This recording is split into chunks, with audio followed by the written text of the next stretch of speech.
Chapter 6. It had happened at last. The expected message had come. All his life, it seemed to him, he had been waiting for this to happen.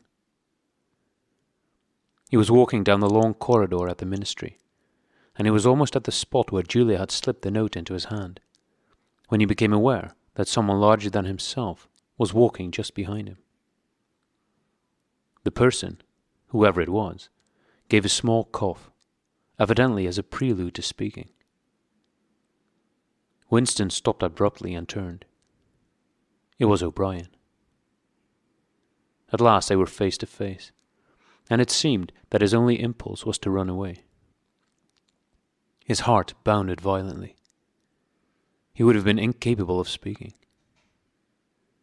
O'Brien, however, had continued forward in the same movement, laying a friendly hand for a moment on Winston's arm, so that the two of them were walking side by side. He began speaking with a peculiar grave courtesy that differentiated him from the majority of inner party members. "I had been hoping for an opportunity of talking to you," he said. "I was reading one of your Newspeak articles in the Times the other day. You take a scholarly interest in Newspeak, I believe." Winston had recovered part of his self-possession. "Hardly scholarly," he said. "I'm only an amateur. It's not my subject. I've never had anything to do with the actual construction of the language." "But you write it very elegantly," said O'Brien. "That is not only my own opinion. I was talking recently to a friend of yours who is certainly an expert. His name has slipped my memory for the moment." Again Winston's heart stirred painfully. It was inconceivable that this was anything other than a reference to Syme. But Syme was not only dead, he was abolished, an unperson. Any identifiable reference to him would have been mortally dangerous. O'Brien's remark must obviously have been intended as a signal, a code word. By sharing a small act of thought crime, he had turned the two of them into accomplices. They had continued to stroll slowly down the corridor, but now O'Brien halted. With the curious, disarming friendliness that he always managed to put into the gesture, he resettled his spectacles on his nose. Then he went on. "What I had really intended to say was that in your article I noticed you had used two words which have become obsolete. But they've only become so very recently. Have you seen the 10th edition of the Newspeak Dictionary?" "No," said Winston. "I didn't think it had been issued yet. We are still using the 9th in the records department." "The 10th edition is not due to appear for some months, I believe, but a few advance copies have been circulated. I have one myself. It might interest you to look at it, perhaps."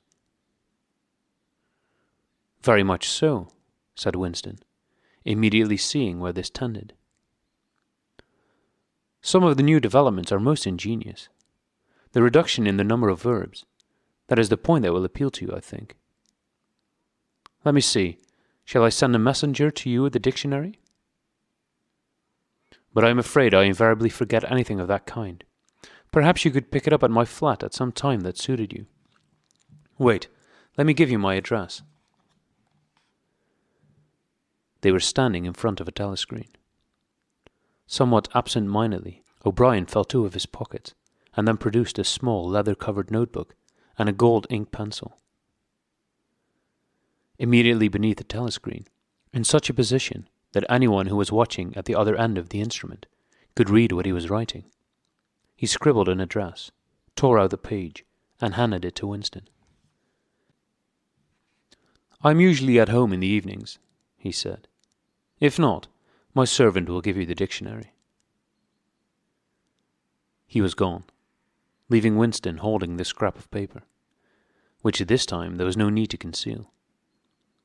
Nevertheless, he carefully memorized what was written on it, and some hours later dropped it into the memory hole, along with a mass of other papers. They had been talking to one another for a couple of minutes at the most.